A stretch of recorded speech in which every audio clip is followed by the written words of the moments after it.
ورحمة الله وبركاته.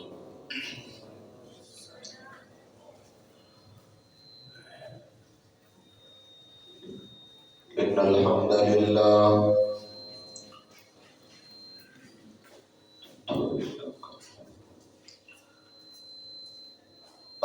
لله نحمده ونستعينه ونستغفره ونعوذ بالله من شرور أنفسنا ومن سيئات أعمالنا. من يهده الله فلا مضل له ومن يضلله فلا هادي له.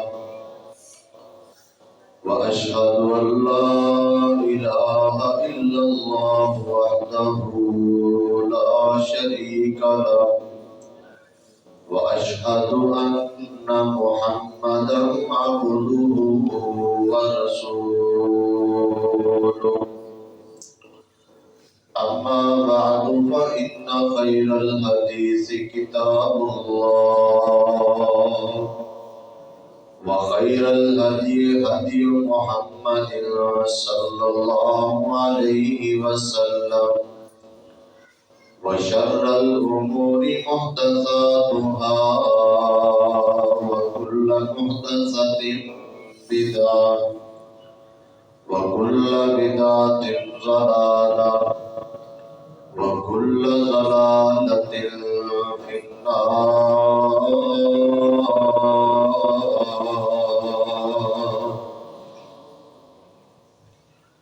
يا أيها الذين آمنوا اتقوا الله حق تقاته ولا تموتن إلا وأنتم مسلمون.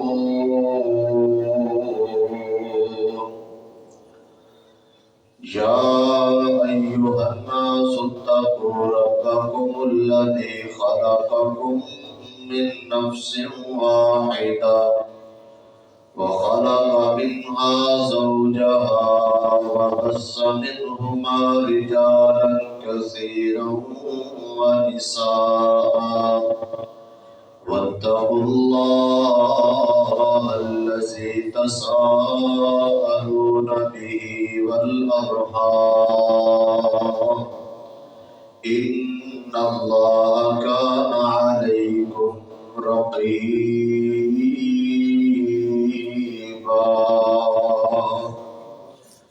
يا أيها الذين آمنوا اتقوا الله وقولوا قولا سديدا يصلح لكم أعمالكم ويغفر لكم ذنوبكم ومن يطع الله ورسوله فقد فاز فوزا عظيما.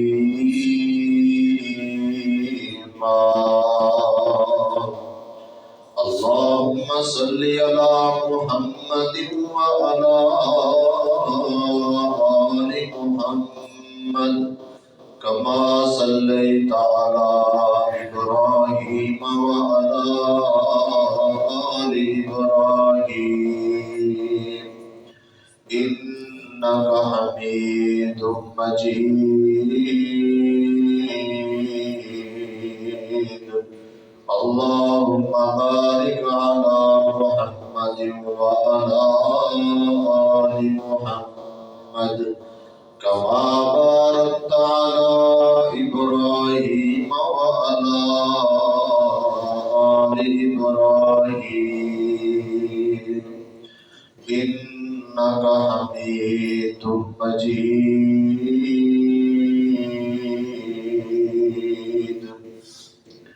قال الله تبارك وتعالى: أعوذ بالله السميع العليم من الشيطان الرجيم.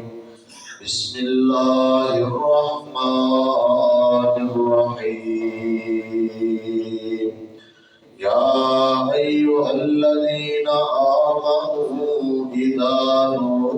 للصلاة من يوم الجمعة فاسعوا إلى ذكر الله وذروا البيع ذلكم خير لكم إن كنتم تعلمون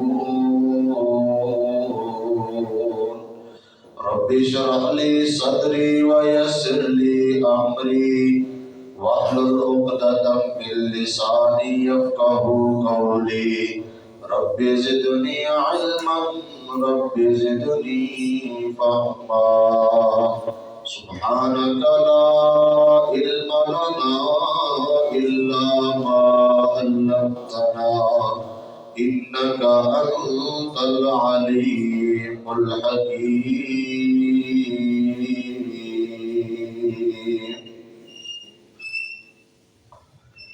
ہما کی سب کی حمد و ثنا اللہ رب العالمین کی ذات پاک بابرکات کے لیے خاص ہے، جو اس کائنات کا خالق، مالک، داتا اور رازق ہے۔ جائز اور مسنون درود و سلام امام الاولین والآخرین، امام کائنات، پوری کائنات کے سردار پیغمبر جناب محمد الرسول اللہ صلی اللہ علیہ وآلہ وسلم کی ذات گرامی پر ذی وقار معزز سامعین و سامعات، گزشتہ 3 خطبات جمعے کے حوالے سے، جمعے والے دن جمعے کے خطبے کے حوالے سے، جمعے کی نماز کے حوالے سے ان کی اہمیت، فضائل، آداب آپ کے سامنے چند ایک رکھے تھے۔ آج بھی اسی موضوع کو اختتام کی طرف لے کر چلتے ہیں۔ چند باتیں خطبہ جمعہ کے متعلقہ اور کچھ باتیں جمعے والے دن کے متعلقہ جو ضروری ہے ان کا ذکر کرنا مناسب سمجھتا ہوں۔ جس طرح جمعے والے دن دیگر کئی احکامات ہیں، اسی طرح جمعے والے دن نماز فجر کے اندر نبی مکرم صلی اللہ علیہ وسلم خاص صورتوں کا اہتمام فرماتے تھے۔ یہ رسول اللہ صلی اللہ علیہ وسلم کی سنت ہے۔ صحیح بخاری میں روایت ہے کہ نبی علیہ السلام جمعے کے دن فجر کی نماز کی پہلی رکعت میں سورہ سجدہ کی تلاوت کرتے تھے اور دوسری رکعت کے اندر سورہ دہر کی تلاوت نبی علیہ السلام کیا کرتے تھے۔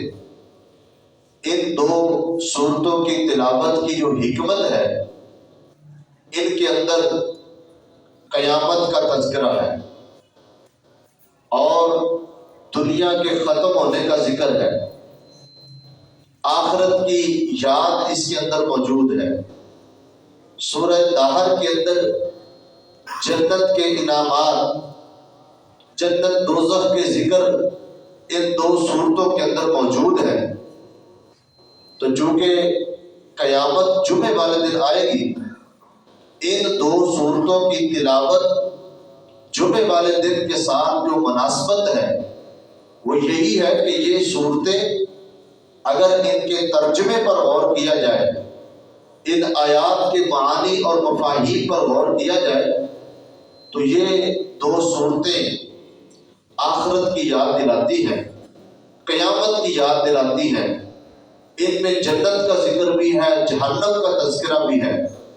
اس لیے جمعے والے دن فجر کی نماز میں ان 2 صورتوں کا نبی مکرم صلی اللہ علیہ وسلم اہتمام کرتے تھے اور ان 2 صورتوں کی تلاوت کرنا یہ مسنون ہے۔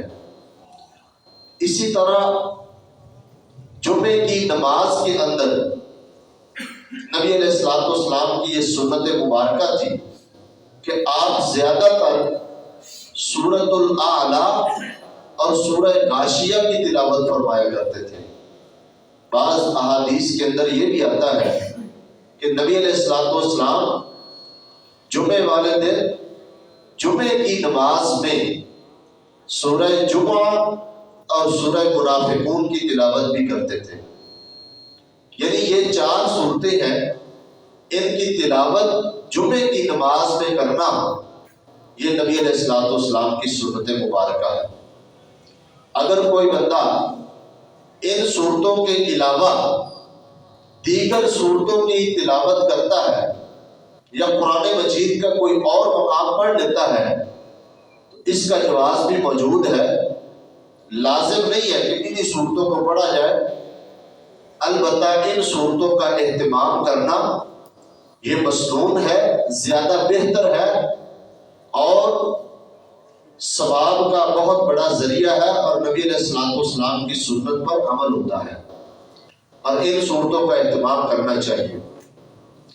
اسی طرح دوران خطبہ عام نمازیوں کا سلام کا جواب دینا یا چھینک کا جواب دینا، اس کا کیا حکم ہے؟ اس کے بارے میں یہ بات ذہن میں رہے، نبی مکرم صلی اللہ علیہ وسلم نے جمعے کے خطبے کے دوران جو خطبہ جمعہ کے دوران گفتگو کی یا کلام کی ممانعت جو آپ علیہ الصلوۃ والسلام سے ملتی ہے اور آپ نے منع کیا ہے، اس سے مراد لوگوں کی آپس کی گفتگو ہے، لوگوں کا آپس میں ایک دوسرے کے ساتھ بات کرنا، یہ منع ہے۔ اس کے علاوہ اللہ کا ذکر کرنا یا مثلا نبی علیہ الصلوۃ والسلام کا نام آنے پر درود پاک پڑھنا، کسی باہر سے آنے والے سلام والے شخص کا، سلام کہنے والے کا دل کے اندر جواب دینا، یا کسی بندے کو چھینک آئی ہے اور اس نے الحمدللہ بھی کہا ہے، اس بندے کا دل میں جواب دینا، اس کی اجازت ہے۔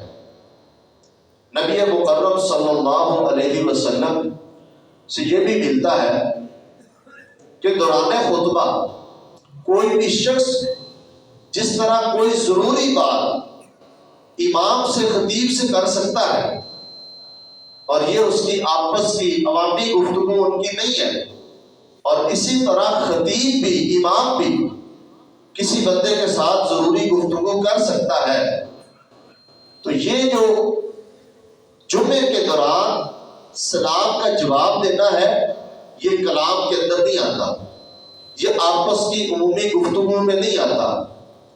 مولانا عبد الرحمن مبارک پوری رحمۃ اللہ علیہ جامع ترمذی کی بہت عظیم الشان شرح تحفۃ الاحوذی کے اندر لکھتے ہیں، اور یہ بات امام ابن خزیمہ رحمۃ اللہ علیہ سے بھی ملتی ہے کہ جمعے والے دن سلام کا جواب پوشیدہ طریقے سے دینا، خطبے کے دوران یا چھینک کا جواب دینا، یا نبی علیہ الصلوۃ والسلام کا نام آنے پر درود پاک پڑھنا، یہ ساری چیزیں جو انسان اپنے دل میں پڑھتا ہے یا دل کے اندر ذکر کرتا ہے، اس سے وہ گفتگو مراد نہیں ہے جس سے نبی علیہ الصلوۃ والسلام نے منع فرمایا ہے۔ لہذا آنے والے سلام کہنے والے کا دل کے اندر جواب دینا، اس کی اجازت موجود ہے۔ اسی طرح جمعے والے دن خطبہ جمعہ کا مختصر ہونا اور نماز کا لمبا ہونا، یہ رسول اللہ صلی اللہ علیہ وسلم کی سنت ہے۔ سیدنا جابر بن سمرہ رضی اللہ تعالیٰ عنہ کہتے ہیں کہ نبی علیہ الصلوۃ والسلام خطبے کے اندر مختصر باتیں ارشاد فرمایا کرتے تھے، اور آپ علیہ الصلوۃ والسلام کا خطبہ انتہائی جامع الفاظ پر مشتمل ہوتا تھا، انتہائی مختصر جو ہے نا وہ خطبہ ہوتا تھا، اور آپ علیہ الصلوۃ والسلام کی نماز بھی اعتدال والی۔ اور ایک روایت میں یہ بھی آتا ہے کہ نبی علیہ الصلوۃ والسلام کا خطبہ جمعہ اور جمعے کی نماز یہ دونوں درمیانے درجے کی ہوتی تھی، اعتدال والی ہوتی تھی۔ اور ایک حدیث میں یہ بھی آتا ہے، سیدنا عمار ابن یاسر رضی اللہ تعالیٰ عنہ کہتے ہیں، صحیح بخاری کی روایت، نبی علیہ الصلوۃ والسلام نے فرمایا ان طول صلاۃ الرجل وقصر خطبتہ مئنۃ من فقہہ، آدمی کے خطبے کا مختصر ہونا، نماز کا لمبا ہونا، یہ اس کے فقیہ ہونے کی علامت ہے، اس کی سمجھداری کی نشانی ہے کہ وہ بندہ سمجھدار ہے۔ اس لیے نبی علیہ الصلوۃ والسلام کی جو سنت مبارکہ ہے کہ جمعے کا خطبہ عام خطبات سے مختصر ہونا چاہیے، جمعے کی نماز عام نمازوں سے تھوڑا لمبی ہونی چاہیے، اور یہ دونوں چیزیں اعتدال کے ساتھ ہوں، جس سے نمازیوں کو اکتاہٹ نہ ہو، نہ نماز سے اکتاہٹ ہو اور نہ خطبہ جمعہ سے اکتاہٹ ہو۔ 1.5 گھنٹے کا خطبہ، 2 گھنٹے کا خطبہ، یہ رسول اللہ صلی اللہ علیہ وسلم کی سنت کی خلاف ورزی ہے، یہ آپ علیہ الصلوۃ والسلام کی سنت نہیں ہے۔ اس لیے جمعے والے دن جمعے کا جو خطبہ ہوتا ہے اس کا مختصر ہونا ضروری ہے، مختصر جامع ہونا چاہیے۔ ہمارے ہاں آج کل بہت سے ایسے مقامات ہیں جہاں پر 1.5 گھنٹے کا، 2 گھنٹے کا خطبہ ہوتا ہے، اور نماز آخر کے اندر وہ جس طرح حدیث میں آتا ہے نا کمبے کے پھونکے مارنا، اس طرح جلدی جلدی نماز پڑھ لی جاتی ہے، یہ بالکل خلاف سنت ہے، خلاف شرع ہے، اور نبی علیہ الصلوۃ والسلام کی سنت کی خلاف ورزی ہے۔ مجھے ایک بات یاد آئی، مولانا اسماعیل سلفی رحمت اللہ علیہ ایک مرتبہ فیصل آباد کے اندر امی پور بازار والی جو مسجد ہے اس میں خطبہ جمعہ دینے کے لیے تشریف لائے، تو انہوں نے بڑا مختصر خطبہ دیا اور خطبہ دے کر بیٹھ گئے۔ ایک نمازی نے کہا مولانا ابھی ٹائم باقی ہے، آپ کے خطبے کا ٹائم ابھی باقی ہے، ہمارے مولانا جو خطیب صاحب ہیں وہ اتنا لمبا خطبہ دیتے ہیں اور اتنا لمبا جمعہ پڑھاتے ہیں۔ فرمانے لگے میں نے جو کہنا تھا، جو عرض کرنا تھا وہ میں نے عرض کر دیا، جو بات میں نے کہنی تھی وہ میں نے کہہ دی ہے، اب مزید میں اس پر گفتگو نہیں کروں گا۔ انہوں نے کہا ہمارے مولوی صاحب تو وہ بڑا لمبا خطبہ دیتے ہیں، فرمایا وہ جمعہ نہیں پڑھاتے، وہ جمعے کا جنازہ پڑھاتے ہیں۔ اس لیے خطبے کا مختصر ہونا، نماز کا اعتدال والا ہونا، یہی نبی علیہ الصلوۃ والسلام کی سنت ہے۔ آج کل بدقسمتی یہ بھی ہے کہ ہمارے خطبات، عام خطبات تو غیر سنجیدہ ہے ہی ہیں، جمعے کے خطبات بھی غیر سنجیدہ ہوتے چلے جا رہے ہیں۔ اس جمعے والے خطبے کو بھی جو ہے نا عمومی گفتگو کے اندر جو ہے نا وہ مصروف کر دیا ہے، بجائے اس کے کہ لوگوں کو شرعی مسائل بتائے جائیں، ان کی رہنمائی شرعی مسائل کی طرف کی جائے، شعر و شاعری لوگوں کو سنا کر، ادھر ادھر کی باتیں سنا کر، اشعار پڑھ کے لوگوں سے سبحان اللہ اور پتہ نہیں کیا کچھ کہلوا کر ہمارے خطبے مکمل ہو جاتے ہیں۔ یہ نبی علیہ الصلوۃ والسلام کا طریقہ نہیں ہے۔ آپ علیہ الصلوۃ والسلام کا جو خطبہ ہوتا تھا، صحابہ فرماتے ہیں واعظ و تذکیر پر مشتمل ہوتا تھا، نصیحت پر مشتمل ہوتا تھا۔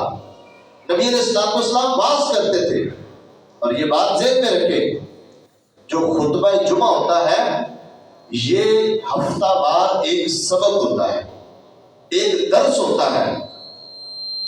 ایک ہفتہ بندہ واعظ و تدریس سے یا واعظ سے دور بھی رہا ہے، ہفتے کے بعد جب وہ جمعہ پڑھتا ہے، اگر اس کو واعظ و نصیحت تذکیر کی گئی ہے، پورا ہفتہ اس بندے کا ایمان تازہ رہتا ہے۔ یہ اپنے ایمان کو تازگی بخشنے کا ایک ذریعہ ہے، اس کو پورا سنجیدہ بنانا چاہیے، اور جس قدر ہو سکے اس کے اندر لوگوں کی شرعی رہنمائی کرنا ضروری ہے، اور لوگوں کو بھی اپنا مزاج تھوڑا بدلنا چاہیے۔ کم از کم وہ ایسی جگہ جمعے کا اہتمام کریں، ایسی جگہ جمعہ پڑھیں جہاں آپ کو شرعی مسائل ملتے ہیں، جہاں آپ کی رہنمائی قرآن و سنت کے مطابق کی جاتی ہے۔ ادھر ادھر کی باتیں، شعر و شاعری والے معاملات، ان کو ذرا جمعے کے اندر بندہ روک ہی دے تو زیادہ بہتر ہے۔ اس لیے نبی علیہ الصلوۃ والسلام کی سنت یہی ہے کہ خطبہ اور نماز اعتدال والی ہونی چاہیے، اور اس کے اندر لوگوں کی اصلاح، لوگوں کو واعظ و نصیحت، لوگوں کو امر بالمعروف اور نہی عن المنکر، یہ باتیں بتانی چاہیے، اور نبی علیہ الصلوۃ والسلام کا یہی طریقہ تھا۔ اس کے بعد ایک اہم مسئلہ کہ جمعے کا وقت کب شروع ہوتا ہے۔ کچھ لوگوں کا ذہن یہ ہے کہ جمعے والے دن زوال نہیں ہوتا، یعنی جو عام طور پر نصف النہار دن کے درمیان میں زوال ہوتا ہے، یہ نماز کی وقت کا جو ممنوع وقت ہوتا ہے، جمعے والا دن اس سے مستثنا ہے۔ اور دلیل اس کی وہ روایت دیتے ہیں کہ نبی علیہ الصلوۃ والسلام کے صحابہ کہتے ہیں کہ ہم رسول اللہ صلی اللہ علیہ وسلم کے ساتھ جمعہ پڑھ کے جب گھروں کو جاتے تھے تو ہم دیواروں کا سایہ تلاش کرتے، یعنی ابھی دیواروں کا سایہ اتنا نہیں ہوتا تھا کہ جن کے اندر ہم چل کر گھروں میں چلے جائیں۔ اس کا مطلب ہے نبی علیہ السلام جمعہ بہت جلدی پڑھتے تھے، اور آپ زوال کے وقت یا زوال سے پہلے جمعہ پڑھ لیتے تھے۔ ایسی بات نہیں ہے، جمعے کا وقت بھی وہی وقت ہے جو ظہر کا وقت ہے۔ جمعے کا وقت ظہر والا وقت ہے، اور سورج ڈھلنے کے بعد، زوال کے بعد شروع ہوتا ہے، اور اسی لیے جمعے والے دن کچھ احباب میں نے خود کئی مرتبہ دیکھا ہے کہ ممنوع وقت میں وہ سنتے ادا کر رہے ہوتے ہیں، ممنوع وقت میں وہ نوافل پڑھ رہے ہوتے ہیں۔ جمعے والے دن بھی وہی ممنوع وقت ویسے ہی ہوتا ہے جس طرح باقی ایام کے اندر ہوتا ہے، تو ممنوع وقت کے اندر نوافل یا سنت پڑھنے سے پرہیز کرنا چاہیے۔ آپ اگر آگے ہیں پہلے پڑھ لیں یا اس کے بعد پڑھ لیں، اور جمعے کا وقت ظہر والا وقت ہی ہے۔ البتہ گرمیوں کے ایام میں اس کو تھوڑا تاخیر سے پڑھنا بھی جائز ہے۔ نبی علیہ الصلوۃ والسلام کی سنت ہے، آپ علیہ الصلوۃ والسلام گرمیوں کے ایام میں ظہر کی نماز کو تھوڑا لیٹ کر کے پڑھتے۔ لیٹ کرنے سے مراد اتنا زیادہ لیٹ نہیں ہوتا تھا، مطلب جس وقت دیواروں کا سایہ کافی بڑھ چکا ہوتا تھا، لوگ آتے جاتے ان سایوں کے اندر جو ہے نا ان کے لیے آسانی ہوتی تھی۔ آپ نے فرمایا فَأَبْرِدُوا بِالصَّلَاةِ، نماز کو ٹھنڈا کرو۔ گرمیوں کے اندر دیکھا جائے تو اثر تک بھی ٹھنڈک نہیں ہوتی، گرمی کافی دیر تک رہتی ہے۔ اس کا مطلب یہی ہے کہ جب دیواروں کا سایہ بڑھ جائے تو اس وقت، تو کہنے کا مقصد کہ سردیوں کے ایام میں ظہر کا وقت تھوڑا جلدی، اور گرمیوں کے اندر ظہر کی نماز عام حالات سے ہٹ کر، یعنی سورج ڈھلنے کے بعد جو وقت شروع ہوتا ہے اس سے کوئی تھوڑا لیٹ، یعنی کو گھنٹہ ایک لیٹ بھی بندہ پڑھ سکتا ہے۔ مثال کے طور پر اگر ظہر کا وقت شروع ہوتا ہے 12 بجے تو 1:15 بجے جو ہے نا ظہر کی نماز پڑھنی چاہیے یا پڑھی جا سکتی ہے۔ گرمیوں کے اندر اس کی یہ اجازت ہے۔ باقی جمعے کا جو وقت ہے وہ ظہر والا وقت ہی ہے۔ امام مالک رحمہ اللہ کا ایک قول یہ ہے کہ جمعے کا جو خطبہ ہے وہ زوال سے پہلے ہو سکتا ہے، لیکن اس کی نماز زوال کے بعد ہی ہوگی، لیکن یہ اتنا مناسب نہیں ہے۔ صحیح بات یہی ہے کہ جمعہ زوال کے بعد، سورج ڈھلنے کے بعد ہونا چاہیے، اور نبی علیہ الصلوۃ والسلام کے جو صحابہ کرام کی سنت یا آپ علیہ الصلوۃ والسلام کا جو طریقہ تھا، صحابہ کہتے ہیں ما نقیل ولا نتغدی الا بعد الجمعہ، ہم جمعے والے دن قیلولہ اور دوپہر کا کھانا جمعہ پڑھنے کے بعد کیا کرتے تھے۔ تو اس روایت سے بھی پتہ چلتا ہے کہ جو ہے نا جمعہ جلدی پڑھنا چاہیے۔ خواہ مخواہ جمعے کو لیٹ کرتے جانا اور اس کو اثر تک پہنچا دینا یہ کسی طور پر بھی مناسب نہیں ہے، اور نہ یہ نبی علیہ الصلوۃ والسلام کی سنت ہے۔ ایک اور اہم بات ذہن میں رکھیں، جمعے کے جو شروع ہونے کا خطبہ شروع ہونے کا وقت طے ہونا ضروری ہے، اس کے ختم ہونے کا وقت طے ہونا ضروری نہیں ہے۔ بعض دفعہ ہم یہ سمجھتے ہیں کہ جمعہ شروع جس وقت مرضی کر دیا جائے، ختم ہونا چاہیے اتنے ٹائم پر، بس اس سے 1 منٹ بھی آگے پیچھے نہیں ہونا چاہیے۔ یہ بات مسئلہ ذہن نشین کر لیں، جمعے کا جو شروع یعنی خطبے کا جو شروع ہونا چاہیے نا وقت، شروع والا وقت متعین ہونا چاہیے۔ اس کا جو آخری وقت ہے خطبہ ختم کرنے کا وقت، اس کا متعین ہونا ضروری نہیں۔ اس کی وجہ یہ ہے کہ خطبے کے شروع ہونا اس کے ساتھ ایک بڑا گہرا تعلق ہے۔ جس طرح نبی علیہ الصلوۃ والسلام نے فرمایا کہ جب منبر پر خطیب بیٹھ جاتا ہے، امام بیٹھ جاتا ہے، تو وہ فرشتے جو حاضری لگا رہے ہوتے ہیں، جو نام لکھ رہے ہوتے ہیں، وہ بھی اپنے صحیفے لپیٹ کر بیٹھ جاتے ہیں۔ اس لیے اس کا وقت متعین ہونا چاہیے اور سب لوگوں کو پتہ ہونا چاہیے، اور بالکل اسی وقت شروع کیا جائے، نہ اس سے پہلے کیا جائے، اس سے پہلے نہیں کرنا چاہیے، تاکہ لوگوں کی جو روٹین بنی ہوئی ہے یا ان کو جو وقت کا پتہ ہے، اور اگر ایک بندہ آپ 2-3 منٹ پہلے خطبہ شروع کر دیتے ہیں، تو جو بندہ اس 2-3 منٹ کے بعد آ رہا ہے، اس کے گویا کہ وہ حاضری اس کی جمعے والی رہ گئی ہے۔ اس کے ختم ہونے کا وقت یہ خطیب کی ذمہ داری ہے، یہ اس پر جو ہے نا اس کا کام ہے، وہ جب ختم کرنا چاہے کر سکتا ہے۔ آج کل ہم نے سہولت کے لیے وقت مقرر کیے ہوئے ہیں، وگرنہ یہ امام اور خطیب کا کام ہے، اور یہ اسی کے ذمہ ہے، اسی کی سپرداری ہے، وہ جب مناسب سمجھے ختم کر دے۔ کچھ لوگ خطبہ جب ٹائم مکمل ہو جاتا ہے، ان کو پتہ نہیں کیا مسئلہ ہوتا ہے، وہ بعض دفعہ گھڑی دکھانا شروع کر دیتے ہیں اور یہ سمجھتے ہیں شاید خطیب کو پتہ ہی کوئی نہیں ٹائم کا، اور ان کا ذہن شاید یہ ہوتا ہے کہ یہ اس کا صرف دھیان خطبے کی طرف ہے۔ میرے خیال کے اندر جتنا دھیان خطیب کا یا امام کا گھڑی کی طرف ہوتا ہے، اتنا عام نمازیوں کا نہیں ہوتا۔ اس کو بہتر پتہ ہے میں نے اپنی گفتگو کب مکمل کرنی ہے یا کب ختم کرنی ہے۔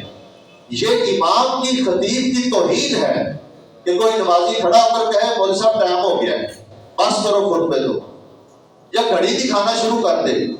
یہ ایک امام کی یا ایک خطیب کی یا اس منصب کی یہ توہین ہے۔ کسی بندے کو یہ اجازت شریعت بھی نہیں دیتی کہ وہ ایسے امام کو ٹوک سکے یا ٹوکے، تو اس کا بھی خیال کرنا چاہیے۔ اور امام اور خطیب کے بھی یہ ذمہ داری ہے، جس طرح میں نے پہلے عرض کیا کہ خطبہ جمعے کے جو خطبہ ہے اس کو بھی اور نماز کو اعتدال کے ساتھ رکھے، بہت لمبا چوڑا نہ کرے جس سے نمازی لوگ اکتا جائیں، اور ویسے بھی یہ نبی علیہ الصلوۃ والسلام کی سنت نہیں ہے۔ اسی طرح جمعے کے ساتھ ایک اور شرعی مسئلہ یہ ہے، اگر جمعے والے دن عید ہو تو کیا جمعہ پڑھا جائے یا جمعے کی رخصت ہے، اور کہاں تک رخصت ہے؟ نبی علیہ الصلوۃ والسلام کی سنت مبارکہ یا آپ کی جو رہنمائی ہے اس بارے میں وہ یہ ہے کہ اگر جمعے والے دن عید آ جائے، ایک مرتبہ نبی علیہ الصلوۃ والسلام کے زمانے میں جمعے والے دن عید آ گئی، تو آپ نے صحابہ کرام کو فرمایا کہ اللہ نے آج 2 عیدیں جمع کر دی ہیں، اب تم میں سے جو شخص عید پڑھ چکا ہے، یعنی عید پڑھ چکا ہے اور وہ گھروں میں جانا چاہتا ہے وہ چلا جائے، جمعہ پڑھنا چاہے تو آ جائے، نہیں پڑھنا چاہتا تو نہ پڑھے، اس کی اجازت ہے۔ البتہ ہم ضرور جمعہ ادا کریں گے، جمعہ ہوگا، یعنی جس مسجد کے اندر جمعہ ہوتا ہے اس مسجد کے اندر بھی اگر عید والے دن جمعہ ہے تو جمعے کا اہتمام ہوگا۔ امام کو یہ رخصت نہیں ہے کہ وہ جمعہ نہ پڑھائے، وہ جمعہ پڑھائے گا، جو شخص پڑھنا چاہتا ہے وہ پڑھ لے، جو نہیں پڑھنا چاہتا اس کی مرضی ہے۔ یہ رخصت صرف نمازیوں کے لیے ہے، اور نبی علیہ الصلوۃ والسلام کے دور میں لوگ دور دراز سے چل کر جمعہ پڑھنے کے لیے آتے تھے، تو ایک مرتبہ وہ عید پڑھنے کے لیے آئے، پھر گھروں میں جائیں، پھر واپسی آئیں جمعہ پڑھنے کے لیے، ان کے لیے مشقت تھی۔ اس کے پیش نظر آپ علیہ الصلوۃ والسلام نے اس کی رخصت دی ہے۔ ایک اور جو ہمارے معاشرے کے اندر وہم پایا جاتا ہے کہ اگر عید جمعے والے دن آ جائے تو یہ دن اس ملک کی حکومت پر بڑا بھاری دن ہوتا ہے جب وہ نحوست ہوتی ہے. یہ ایک شرکیہ وہم ہے اور یہ ایک غلط جو وہم ہے ہماری عوام کے اندر یا حکمرانوں کے اندر پایا جاتا ہے. شریعت سے اس کا کوئی لینا دینا نہیں ہے اور اس سے کچھ فرق نہیں پڑتا، بلکہ یہ مسلمانوں کے لیے ڈبل خوشی کا باعث ہے. آپ نے فرمایا اس دن اللہ نے تمہاری 2 عیدیں جمع کر دی ہیں، اور عید والا دن منحوس نہیں ہوتا، خوشی کا دن ہوتا ہے، وہ خوشی والا دن ہوتا ہے. اس کے اندر اس طرح کی نحوست لینا یہ کسی طور پر بھی درست نہیں ہے. اس کے اندر امام کے لیے عزیمت یہی ہے کہ وہ جمعہ پڑھائے گا، لوگ جمعہ پڑھنا چاہیں تو پڑھ لیں، نہیں پڑھنا چاہتا تو وہ اپنے گھروں میں ظہر کی نماز ادا کریں گے. اسی طرح ایک اور اہم مسئلہ یہ ہے، خطبہ جمعہ کھڑے ہو کر دینا مسنون ہے. نبی علیہ السلام جب ہجرت کر کے مدینہ تشریف لائے تو ابھی نئے نئے مسلمان مدینہ میں آئے تھے، معیشت بہت تنگ تھی، حالات بہت تنگ تھے. ایک تجارتی قافلہ شام سے مدینے میں آیا تو مسلمان جو ہے نا وہ جمعہ پڑھ رہے ہیں، نبی علیہ السلام جمعہ پڑھا رہے ہیں، صحابہ جمعہ پڑھ رہے ہیں، خطبہ سن رہے ہیں. انہوں نے آ کر مدینے کے اندر طبلے بجا کر اطلاع دی. اس بات کی علامت تھی کہ ایک سامان والا، غلے والا، اناج والا قافلہ آ چکا ہے، اب جس نے لینا ہے وہ آ جائے. اس دور میں بڑی تنگی تھی، لوگوں نے سوچا اگر جمعہ پڑھتے رہ جائیں گے تو وہ سارے لوگ جو مال ختم ہو جائے گا. جلدی جلدی لوگ جو ہے نا وہ کچھ چلے گئے، اٹھ کر چلے گئے. اس وقت اللہ تعالیٰ نے یہ آیات نازل کی سورہ جمعہ کے اندر، فرمایا وَإِذَا رَأَوْا تِجَارَةً أَوْ لَهْوًا انفَضُّوا إِلَيْهَا وَتَرَكُوكَ قَائِمًا. فرمایا جب یہ لوگ تجارت یا ایسا لہو و لعب جو وہ طبلے بجا رہے تھے اس کو دیکھتے ہیں، انفضوا الیہا، یہ اس طرف چلے جاتے ہیں، وترکوک قائما، یہ آپ کو چھوڑ کر چلے گئے ہیں، اس حال میں کہ آپ کھڑے ہو گئے ہیں. اس کا مطلب ہے نبی علیہ السلام خطبہ کھڑے ہو کر دیتے تھے. اسی طرح صحابی رسول کہتے ہیں کہ نبی علیہ السلام کھڑے ہو کر خطبہ دیتے تھے، پھر بیٹھتے، پھر کھڑے ہوتے، پھر خطبہ دیتے، یعنی 2 خطبوں کے درمیان آپ بیٹھ کر پھر اٹھتے تھے. اسی طرح حضرت جابر بن سمرہ رضی اللہ عنہ کہتے ہیں کہ نبی علیہ السلام کھڑے ہو کر خطبہ دیتے تھے، اور جو شخص تمہیں یہ خبر دے کہ نبی علیہ السلام نے بیٹھ کر خطبہ دیا ہے فقد کذب، اس نے جھوٹ بولا ہے. یہ نبی علیہ السلام کی سنت ہے کہ آپ کھڑے ہو کر خطبہ دیتے تھے، بغیر عذر کے، بغیر کسی وجہ کے، مرض کے بیٹھ کر خطبہ دینا یہ خلاف سنت ہے. آج کل بہت سارے لوگ اور علماء اور خطباء وہ بیٹھ کر خطبہ دیتے ہیں. بعض لوگوں کا تو فقہی مسلک یہ ہے کہ بیٹھ کر خطبہ دیا جائے. کوئی ایک حدیث بھی ایسی نہیں ہے جو نبی علیہ السلام سے ثابت ہو اور اس میں یہ بات ہو کہ نبی علیہ السلام نے بغیر عذر کے بیٹھ کے خطبہ دیا ہے. بلکہ جتنے روایات ہیں، جس طرح میں نے ابھی آپ کو بتایا، صحابی کہتے ہیں کہ جو بندہ آپ کو یہ بتائے کہ نبی علیہ السلام نے بیٹھ کر خطبہ دیا ہے اس نے جھوٹ بولا ہے، بلکہ آپ کھڑے ہو کر خطبہ دیتے ہیں. اس لیے کھڑے ہو کر خطبہ دینا یہ رسول اللہ صلی اللہ علیہ وسلم کی سنت ہے. ایک اہم بات جو بہت زیادہ ضروری ہے وہ یہ ہے کہ جمعے کی نماز کیسے حاصل کی جا سکتی ہے، جمعے کی نماز کیسے پائی جا سکتی ہے. یا دوسرے لفظوں میں یوں سمجھے کہ ایک شخص جمعے سے لیٹ ہو گیا ہے، وہ شخص جمعے کی نماز کی دوسری رکعت میں رکوع کے بعد ملا ہے یا تشہد کے اندر ملا ہے، آیا کہ وہ جمعے کی 2 رکعتیں پڑھے گا یا ظہر کی نماز ہی پڑھے گا؟ اس کے بارے میں جمعے کی نماز کو پانے کے لیے ضروری یہ ہے کم از کم جمعے کی 1 رکعت بندہ جماعت کے ساتھ پا لے. اگر کسی شخص کی دونوں رکعتیں گزر گئی، یعنی وہ دوسری رکعت میں رکوع کے بعد آ کر ملا ہے یا تشہد کے اندر ملا ہے، تو وہ ظہر پڑھے گا، وہ 4 رکعت پڑھے گا، ظہر پڑھے گا. وہ 2 رکعت جمعہ نہیں پڑھے گا۔ اسی طرح کوئی بندہ مریض ہے، مسافر ہے، مریض اور مسافر پر جمعہ نہیں ہے، فرض نہیں ہے، وہ بھی جمعے کے وقت میں یا ظہر کے وقت میں ظہر کی نماز ادا کرے گا۔ یعنی اگر وہ جمعہ نہیں پڑھتا تو وہ جمعے کی 2 رکعتیں نہیں پڑھے گا، بلکہ وہ ظہر کی 4 رکعت ادا کرے گا۔ مسافر ہے تو اس کے لیے اجازت ہے، وہ 2 پڑھ سکتا ہے، اگر مریض ہے تو وہ 4 رکعت ہی پڑھے گا۔ اس کے بارے میں نبی مکرم صلی اللہ علیہ وسلم کی بہت ہی واضح روایات ہیں۔ آپ نے فرمایا من ادرک من الجمعۃ رکعۃ فلیصلی الیہا اخری، جو شخص جمعے کی 1 رکعت امام کے ساتھ پڑھ لے اس کو چاہیے کہ وہ دوسری بھی ساتھ ملا لے، یعنی جو اس کی رہ گئی ہے دوسری بھی ساتھ پڑھ لے۔ اسی طرح ایک عمومی روایت ہے، نبی علیہ السلام نے فرمایا من ادرک رکعۃ فقد ادرک الصلاۃ، جس نے 1 رکعت امام کے ساتھ پا لی اس نے جماعت امام کے ساتھ پا لی ہے، اور جس نے 1 رکعت بھی امام کے ساتھ نہیں پڑھ سکا، اس سے بھی لیٹ ہو گیا ہے، تو گویا اس نے وہ نماز امام کے ساتھ جماعت کے ساتھ نہیں پائی۔ اسی طرح حضرت عبداللہ ابن عمر رضی اللہ عنہ فرماتے ہیں من ادرک رکعۃ من صلاۃ الجمعۃ او غیرہا فقد ادرک الصلاۃ، جس نے جمعے کی یا جمعے کے علاوہ کسی نماز کی 1 رکعت امام کے ساتھ پڑھ لی، اس نے جماعت کا ثواب بھی حاصل کر لیا اور اس نے جماعت کو بھی پا لیا ہے۔ عبداللہ ابن مسعود رضی اللہ عنہ فرماتے ہیں اذا ادرکت رکعۃ من الجمعۃ فاعزف الیہا اخری، جب تو جمعے کی 1 رکعت امام کے ساتھ پڑھ لے اور 1 آپ کی رہ گئی ہے تو ساتھ آپ دوسری بھی پڑھ لیں۔ فَإِنْ فَاتَكَ الرُّكُوعُ فَصَلِّ أَرْبَعًا، اگر دوسری رکعت کا رکوع گزر گیا ہے، امام رکوع کر چکا ہے اور آپ اس کے بعد آئے ہیں، تو فرمایا فَصَلِّ أَرْبَعًا، تو پھر 4 رکعت پڑھنی ہے، ظہر کی نماز پڑھنی ہے۔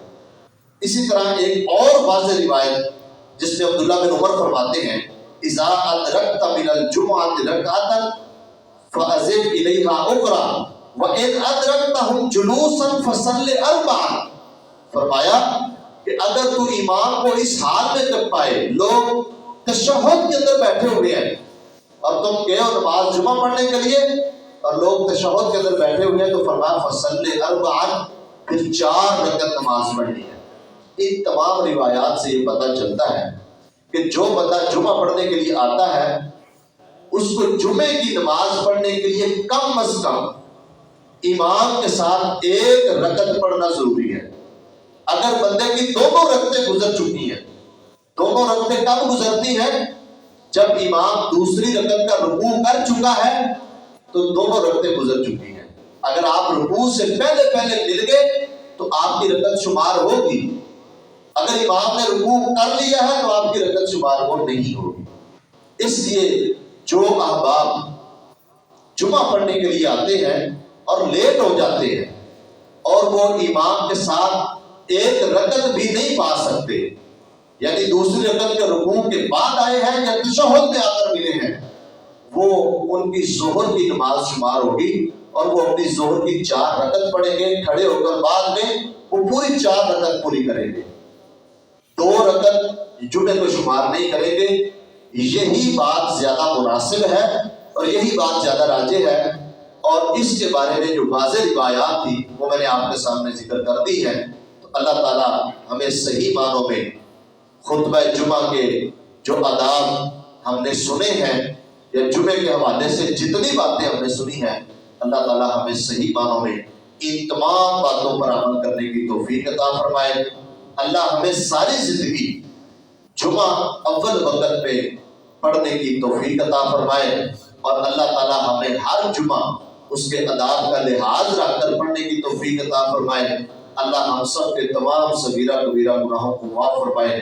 وآخر دعوانا ان الحمد للہ رب العالمین۔